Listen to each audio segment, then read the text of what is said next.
An Israeli airstrike hit an apartment building in northern Lebanon on Monday, killing at least 18 people, according to the Lebanese Red Cross. There was no immediate comment from the Israeli military and it was not clear what the target was. The strike hit a small apartment building in the village of Ido, far from the Hezbollah militant group's main strongholds in the south and east of the country. The strike came a day after a Hezbollah drone attack on an army base in northern Israel killed 4 soldiers, all of them 19 years old, and severely wounded 7 others in the deadliest strike by the militant group since Israel launched its ground invasion of Lebanon nearly 2 weeks ago. A total of 61 people were wounded in Sunday's attack.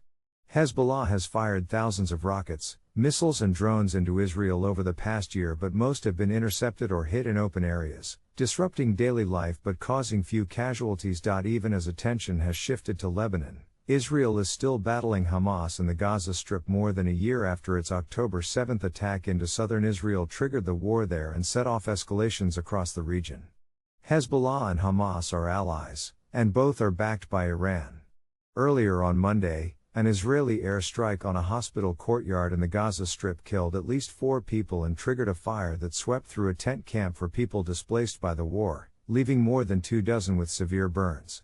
The Israeli military said the strike in Gaza targeted militants hiding out among civilians, without providing evidence.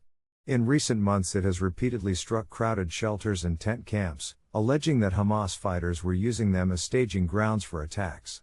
Al-Aqsa Martyrs Hospital in the central city of Deir al-Balah was already struggling to treat a large number of wounded from an earlier strike on a school-turned-shelter that killed at least 20 people when the early morning airstrike hit and fire engulfed many of the tents. Several secondary explosions could be heard after the initial strike, but it was not immediately clear if they were caused by weapons or fuel tanks. Associated Press footage showed children among the wounded. A man sobbed as he carried a toddler with a bandaged head in his arms. Another small child with a bandaged leg was given a blood transfusion on the floor of the packed hospital. Hospital records showed that 4 people were killed and 40 wounded. 25 people were transferred to Nasser Hospital in southern Gaza after suffering severe burns, according to Al-Aqsa Martyrs Hospital. The war began when Hamas attacked southern Israel on October 7, 2023. Killing some 1,200 people, mostly civilians, while Palestinian militants abducted around 250 hostages. Around 100 are still being held inside Gaza, a third of whom are believed to be dead.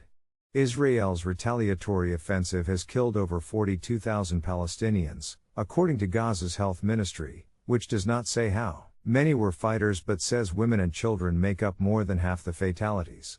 Around 90% of Gaza's population of 2.3 million people have been displaced by the war, often multiple times, and large areas of the coastal territory have been completely destroyed. Israel has ordered the entire remaining population of the northern third of Gaza, estimated at around 400,000 people, to evacuate to the south and has not allowed any food to enter the north since the start of the month. Hundreds of thousands of people from the north heeded Israeli evacuation orders at the start of the war and have not been allowed to return. That has raised fears among Palestinians that Israel intends to implement a plan devised by former generals in which it would order all civilians out of northern Gaza and label anyone remaining there a combatant, a surrender or starve strategy that rights groups say would violate international law. The plan has been presented to the Israeli government, but it's unclear whether it has been adopted. The military says it has not received such orders. Israeli rights groups on Monday called on the international community to prevent Israel from carrying out the plan, saying there are alarming signs that Israel is beginning to implement it. The statement, signed by B'Tselem, Jaisha, Yesh Din and Physicians for Human Rights Israel, warned that states have an obligation to prevent the crimes of starvation and forcible transfer.